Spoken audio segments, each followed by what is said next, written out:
Labai dažnai bitėm yra priskiriama širšių nedorybės. Tikrai kiekvienas susiduriam, kad vasaros pabaigoje, valgant lauke kažką saldaus, prisistato vabzdžiai. Labai dažnas sako, atskrido bitės, man trukdo.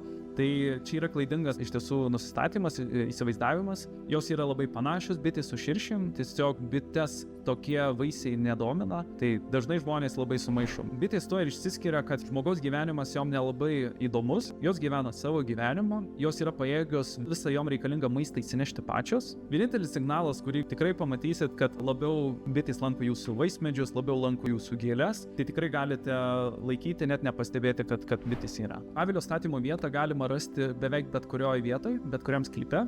Paieškojus kiekvienam kieme galima rasti tokią vietą, kur būtų ir sausa, ir šiek tiek užuovėjos, šiek tiek apsaugos nuo saulės, o taip pat net ir neradus pačios idealiausios vietos iškart nereikia nusiminti.